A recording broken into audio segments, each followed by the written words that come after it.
Hello વિદ્યાર્થી મિત્રો, આપ સૌનું આપણી આ યુટ્યુબ ચેનલ પર હાર્દિક સ્વાગત છે.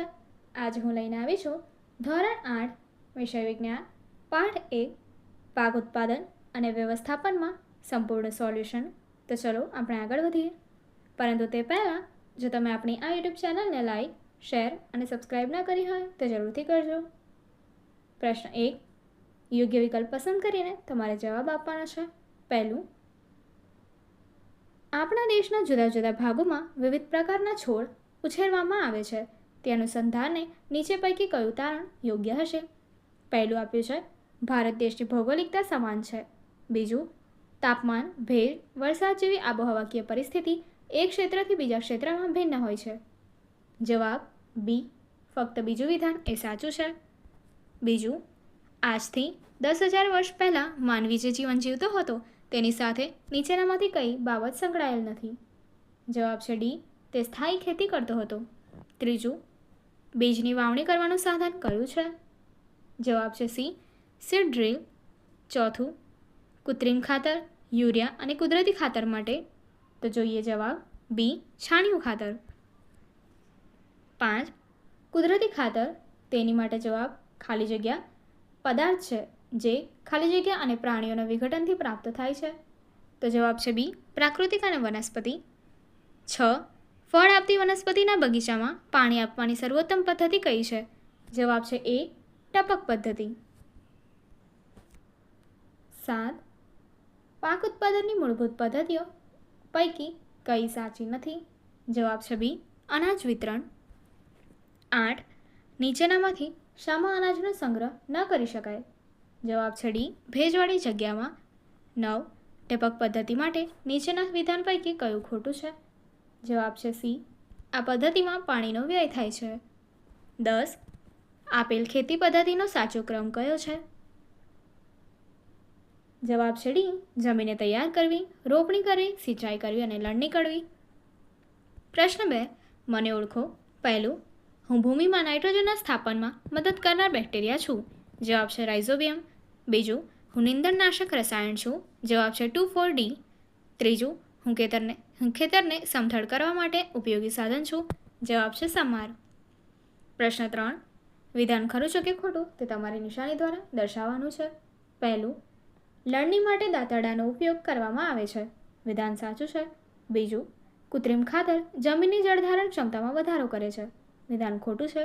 ત્રીજું, ડાંગર જેવા કેટલાક ધાન્ય છોડના બીજને પહેલાં નર્સરીમાં ઉગાડવામાં આવે છે. વિધાન સાચું છે. ચોથું, નીંદણમાં પુષ્પ ઉદ્ભવે છે પુષ્પ ઉદ્ભવે પછી જ નિંદામણ કરવું જોઈએ. વિધાન ખોટું છે. પાંચમું, લણણી સમયે હર્ષોલ્લાસ તેમજ ખુશીના તહેવાર તરીકે હોળી ઉજવવામાં આવે છે. વિધાન સાચું છે. પ્રશ્ન 4. ટૂંકમાં જવાબ આપવાના છે. પહેલું, NPK ખાતરમાં કયા કયા પોષક દ્રવ્યો હોય છે? NPK ખાતરમાં મુખ્ય 3 પોષક દ્રવ્યો હોય છે. N એટલે કે નાઇટ્રોજન, P એટલે કે ફોસ્ફરસ અને K એટલે કે પોટેશિયમ. બીજું, હળ, ખરપિયો અને દાંતી જેવા ખેત ઓજારોનો ઉપયોગ જણાવો. હળ જમીન ખેડ કરવા, ખાતર ભેળવવા અને નીંદણ દૂર કરવા માટે ઉપયોગી છે. ખરપિયો નીંદણ દૂર કરવા અને જમીનને પોચી કરવા માટે વપરાય છે.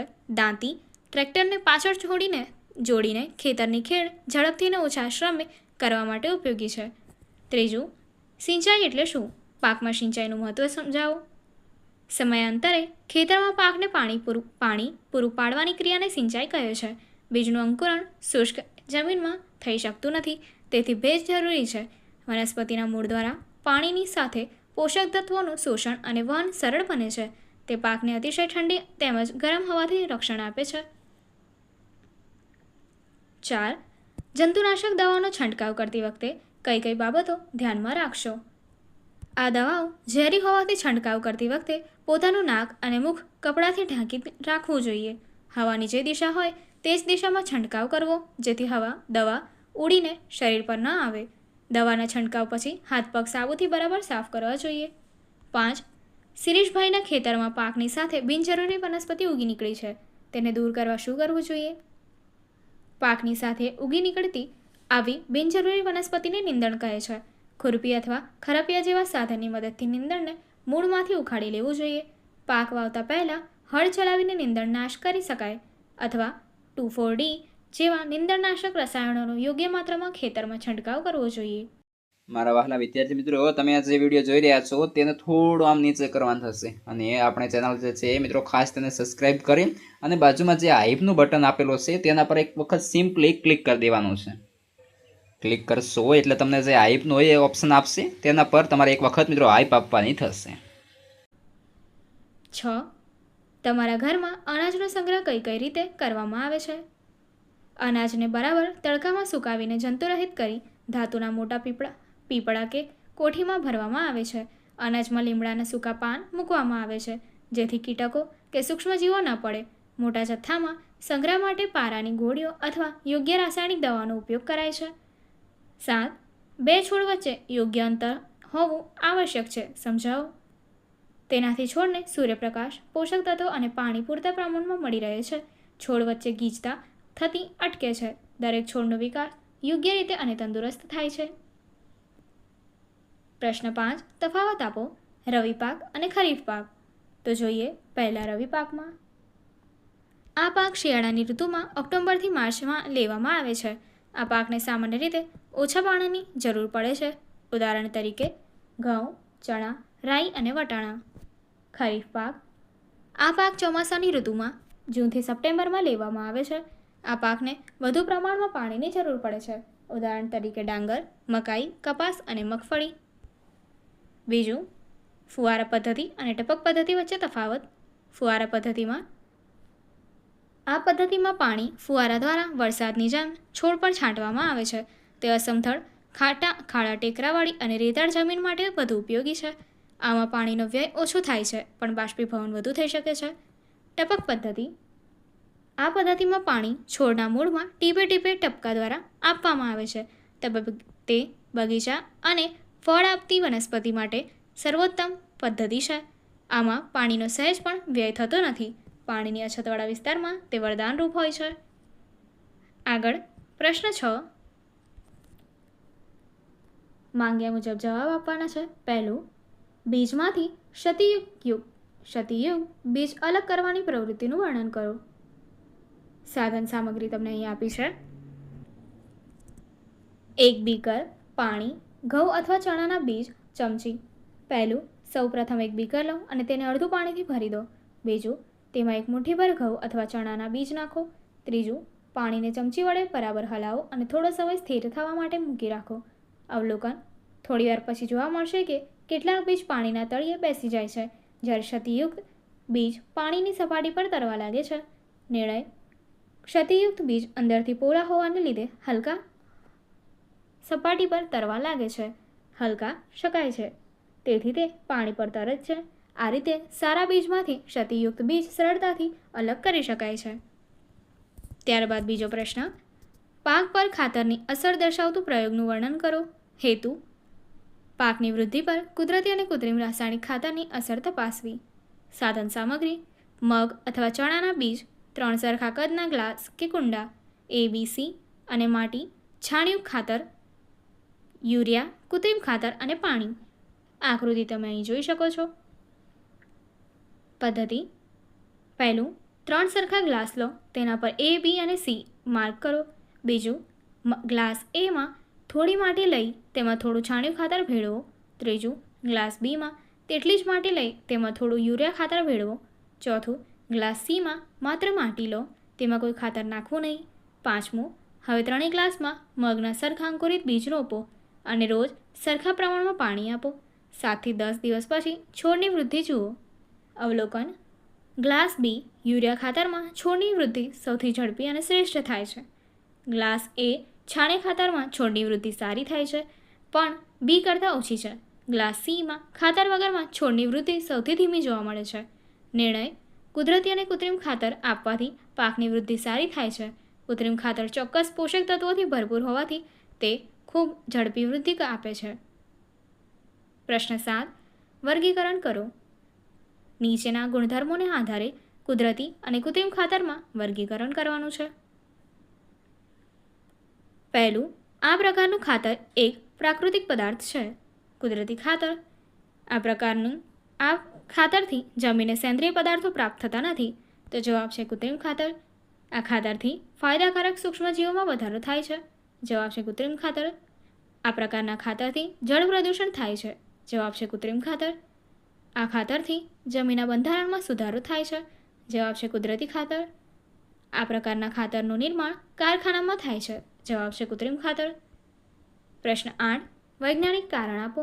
પહેલું, ખેતરમાં પાકની ફેરબદલી કરવી જોઈએ. સતત એક જ પ્રકારનો પાક લેવાથી જમીનમાંથી ચોક્કસ પોષક તત્વો ઓછા થઈ જાય છે. પાકની ફેરબદલી કરવાથી, જેમ કે એકવાર ધાન્ય પાક અને બીજી વાર કઠોળ પાક લેવાથી જમીનમાં નાઇટ્રોજન જેવા પોષક તત્વોનું કુદરતી રીતે પુનઃસ્થાપન થાય છે. આનાથી જમીનની ફળદ્રુપતા જળવાઈ રહે છે અને પાકનું ઉત્પાદન સારું મળે છે. બીજું, ખેતીમાં આધુનિક સિંચાઈ પદ્ધતિ વરદાનરૂપ છે. ટપક પદ્ધતિ અને ફુવારા પદ્ધતિ જેવી આધુનિક સિંચાઈ પદ્ધતિઓ દ્વારા પાણીનો બગાડ અટકાવી શકાય છે. તે છોડને તેની જરૂરિયાત મુજબ પૂરતું પાણી સીધું મૂળમાં પહોંચાડી દે છે. પાણીની અછતવાળા અથવા અસમતળ વિસ્તારમાં પણ આ પદ્ધતિઓથી સફળતાપૂર્વક ખેતી કરી શકાય છે, જેથી તે વરદાનરૂપ છે. ત્રીજું, જમીનનું ખેડાણ કરવું જરૂરી છે. ખેડાણ કરવાથી માટી ઉપર નીચે થાય છે અને પોચી બને છે. જમીન પોચી થવાથી છોડના મૂળ ઊંડે સુધી જઈ શકે છે અને માટીના કણો વચ્ચે રહેલી હવામાંથી સરળતાથી શોષણ કરી શકે છે. આ ઉપરાંત પોચી જમીનમાં રહેતા અળસિયા અને સૂક્ષ્મજીવોની વૃદ્ધિ ઝડપથી થાય છે, જે જમીનમાં સેન્દ્રિય પદાર્થો ઉમેરે છે. ચોથું, બીજને ભૂમિમાં યોગ્ય ઊંડાઈએ વાવવા જોઈએ. જો બીજ ખૂબ ઊંડે વાવવામાં આવે તો તેને અંકુરણ માટે પૂરતી હવા, ઓક્સિજન મળતી નથી. જો બીજ જમીનની સપાટી પર જ રહી જાય તો પક્ષીઓ તેને ખાઈ જાય છે અથવા પવન પાણીથી તે તણાઈ જાય છે. તેથી બીજ સુરક્ષિત રહે અને તેને અંકુરણ માટે યોગ્ય ભેજ, તાપમાન તેમજ હવા મળી રહે તે માટે તેને યોગ્ય ઊંડાઈએ વાવવા જોઈએ. 5. આપણે કૃત્રિમ ખાતરનો ઉપયોગ ઘટાડવો જોઈએ. કૃત્રિમ ખાતરનો વધારે પડતો ઉપયોગ કરવાથી જમીનની ફળદ્રુપતા ઘટે છે અને જમીન બંધિયાર કે એસિડિક બની જાય છે, જે તે જમીનમાં રહેલા અળસિયા અને નફાકારક સૂક્ષ્મજીવોનું નુકસાન પહોંચે છે. આ ઉપરાંત વરસાદના પાણી સાથે ધોવાઈને તે જળાશયોમાં ભળે છે, જેનાથી જળ પ્રદૂષણ પણ થાય છે. તેથી તેનો ઉપયોગ ઘટાડવો જોઈએ. પ્રશ્ન 9. આકૃતિમાં નામ નિર્દેશન કરવાનું છે. પહેલી આકૃતિમાં તમે જોઈ શકો છો ફાલ અને હળ શાફ્ટ. બીજી આકૃતિમાં હેન્ડલ અથવા પકડ, ધરી અથવા જ્યોત, વળેલી પ્લેટ, સળિયો અથવા બીમ. પ્રશ્ન 9.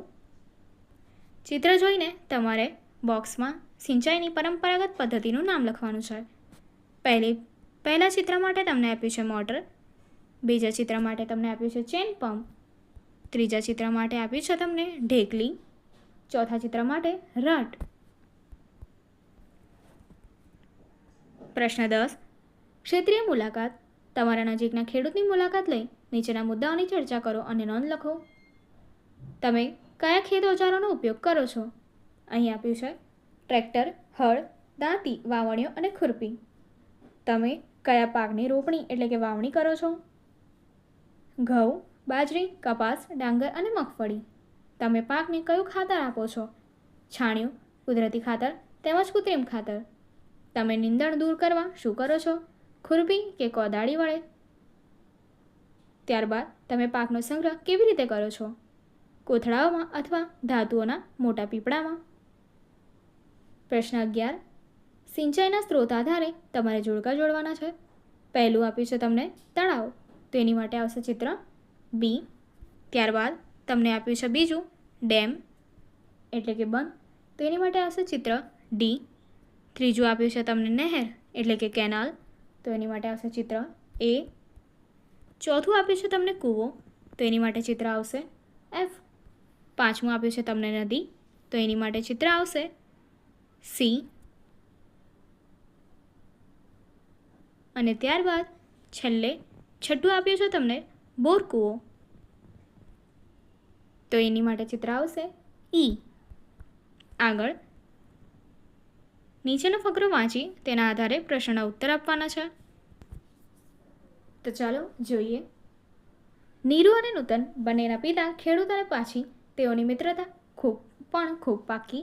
નીરુનો ગઈકાલે જન્મદિવસ હતો. તેણે પોતાના બધા મિત્રોને ઘરે જમવા નિમંત્રણ આપ્યું હતું. સુભદ્રા, પ્રિયંકા, શાહીન, દીપ્તિ, જાગૃતિ, કામિના, જીયાન, હેતર વગેરે મિત્રો ગિફ્ટ લઈને નીરુના ઘરે આવ્યા હતા. નીરુએ તેમને જાતે બનાવેલ રસ, રોટલી, શાક વગેરે જમાડ્યું. નૂતન કહે, નીરુ, તારા ઘરનું શાક અને રોટલી મીઠાશમાં ખૂબ જ સરસ છે. આ શાક મારા ઘરે કેમ આટલું મીઠાશવાળું નથી લાગતું? આવું કેમ? નીરુ કહે, તમને ખબર નથી, મારા પિતા રસાયણ વગરની પ્રાકૃતિક ખેતી કરે છે. નૂતન કહે, એ વળી કેવી હોય? નીરુ કહે, મારા પિતા કારખાનામાં તૈયાર કરેલ કૃત્રિમ ખાતરની જગ્યાએ છાણ અને વનસ્પતિના અવશેષોના વિઘટનથી તૈયાર થયેલ કુદરતી ખાતરનો ઉપયોગ કરે છે અને કેન્સર કરતા જંતુનાશકોનો પણ છંટકાવ કરતા નથી. તેથી જમીનની ફળદ્રુપતા અને બંધારણ જળવાઈ રહે છે. તેમજ જમીનમાં ફાયદાકારક સૂક્ષ્મજીવો વધારો થાય છે. પાછી તેમાં પકવેલ અનાજ, શાકભાજીની મીઠાશ સરસ જ હોય છે. નૂતન કહે, તારી વાત ખૂબ સાચી છે. હું પણ મારા પિતાને કૃત્રિમ ખાતરની જગ્યાએ કુદરતી ખાતરનો ઉપયોગ કરીને પ્રાકૃતિક ખેતી કરવાનું કહીશ. પહેલો પ્રશ્ન, કુદરતી ખાતરથી કયા કયા ફાયદા થાય છે? જવાબ, કુદરતી ખાતરથી જમીનની ફળદ્રુપતા અને બંધારણ જળવાઈ રહે છે. જમીનમાં ફાયદાકારક સૂક્ષ્મજીવોનો વધારો થાય છે અને તેમાં પકવેલ અનાજ તથા શાકભાજીની મીઠાશ રહે છે. બીજું, નીરુના ઘરના શાકભાજી અને અનાજમાં મીઠાશ શા માટે વધતી હતી? કારણ કે નીરુના પિતા રાસાયણિક ખાતરો કે કેન્સર કરતા જંતુનાશકોનો છંટકાવ કરતા નથી, પરંતુ કારખાનામાં તૈયાર થયેલ કૃત્રિમ ખાતરની જગ્યાએ કુદરતી ખાતરનો ઉપયોગ કરીને પ્રાકૃતિક ખેતી કરે છે. ત્રીજું, કુદરતી ખાતર કઈ રીતે બનાવી શકાય? કુદરતી ખાતર છાણ અને વનસ્પતિના અવશેષોના વિઘટનથી બનાવી શકાય. આગળની એક્ટિવિટી જોવા માટે અહીં આપેલી એન્ડ સ્ક્રીન પર ક્લિક કરો. Thank you.